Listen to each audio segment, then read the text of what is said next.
Dhoma ishte e mbushur me tension, ajri duke i rënë, pothuaj i ngufatur nga emocionet që nuk mund të mbaheshin më brenda. Alba qëndronte përballë Limit me krahët pak të kryqëzuar dhe sytë që digjeshin nga një përzierje zemërimi dhe shgënjimi. Limi, nga ana tjetër, duke i tronditur, i paqartë se si të reagonte. Zëri i tij fillimisht i butë, por me tension të dukshëm, thyen heshtjen, Alba. Nuk e kuptoj. Pse kjo ftohtësi? Alba hapi gojen, por fjalët e saj nuk ishin të lehta, çdo syllabë duke i mbushur me një forcë të brendshme, ne nuk jemi nda. Ne u ndam verën, dhe po, janë vetëm 5 ditë në shtator që ndryshojnë gjithçka. Nuk jam këtu për ty. Limi, kam ardhur për vete. Limi ngriti vetullat, duke ndjerë se çdo fjalë e saj i digjte mendjen. Ishte një kombinim i befasisë dhe një pakënaqësie të fshehur, por nuk e kuptoj. Gjithçka që ndjeva për ty nuk ka ndryshuar. Pse po më largon kështu? Alba eci pak më afër, por jo shumë, që ka një hap i kontrolluar, një hap i studiuar që tregon forcë, por edhe pak frikë. Zëri i saj mbante një vendosmëri të ftohtë, Limi. Kur të dalim nga biku, unë nuk dua kur të kem të bëj me një njeri të tillë. Nuk dua të më përsëriten gabimet e së kaluarës. Kam ardhur këtu për veten, për të kuptuar veten, jo për ty, fjalët e saj ranë në dhomë si plumbat që nuk lën hapësirë për kundërshtim. Limi u step, u shgënjye, por zemra e tij nuk pranoi të qëndronte pa folur, Alba. Po më thua se çdo ndjesi që kam pasur, nuk vlen? Se çdo kujtim i bukur, çdo gjest i ndar, është i pavlefshëm? Alba bëri një hap prapa, duke e shmangur shikimin e tij. Frymëmarrja e saj ishte e shpejtë, çdo fjalë e mprehtë, nuk bëhet fjalë për atë që ka ndodhur. Bëhet fjalë për atë që nuk dua të ndodhë më. Unë nuk jam këtu për të rindërtuar diçka që është shkatëruar. Nuk jam këtu për të rikthyer emocionet e tua, Limi. Jam këtu për të kuptuar veten. Limi hodhi dorën në fytyrë, duke e ndjerë një lloj frustimi që i digjte brenda. Zëri i tij tani kishte një tonalitet tjetër, një miks dëshpërimi dhe zemërimi. Pra, nuk ka më vend për ne? Nuk ka më mundësi të rregullojmë atë që u shkatërua?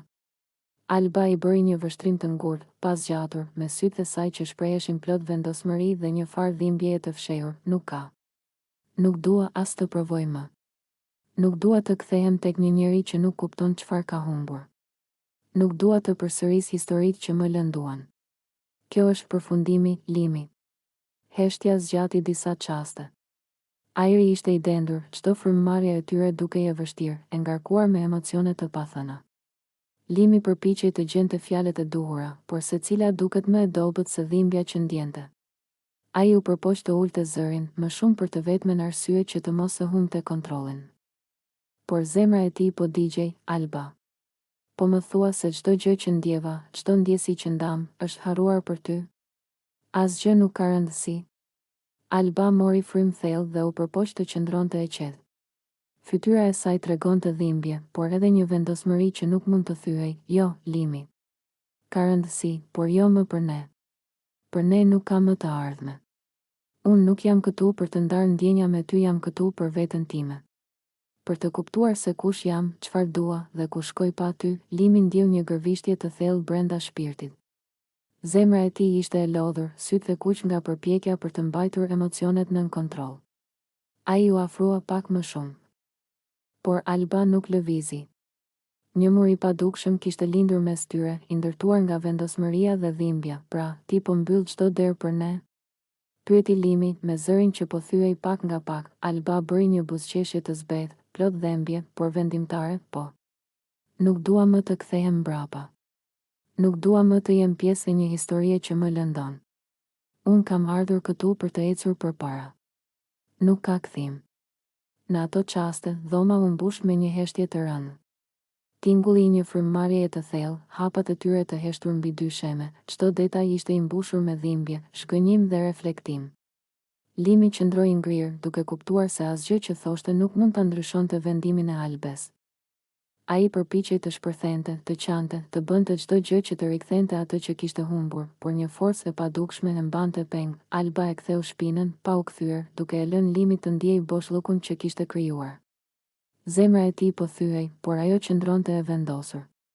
Ai e kuptoi se nuk kishte më rrugë kthimi dhe çdo fjalë e mëtejshme ishte thjesht një përpjekje e humbur. Çdo hap i saj dukej si një ritëm i ngadalshëm, një lloj ceremonie e dhimbjes dhe lirisë së re që ajo po kërkonte. Limi qëndroi aty, duke u përpjekur të kapte çdo copë kujtimi, çdo shenjë të së kaluarës, ndërsa Alba largohesh nga dhoma, duke ecur me krenari dhe vendosmëri. Ai moment nuk ishte vetëm një përplasje, ishte një pikë kthimi, një mësim i dhimbshëm për të dy. Për Limit ishte humbja e një mundësie, një kuptim i thellë i gabimeve dhe pasojave të tyre. Për Alben ishte fillimi i një rrugëtimi të ri, ku ajo vendoste veten mbi gjithçka tjetër.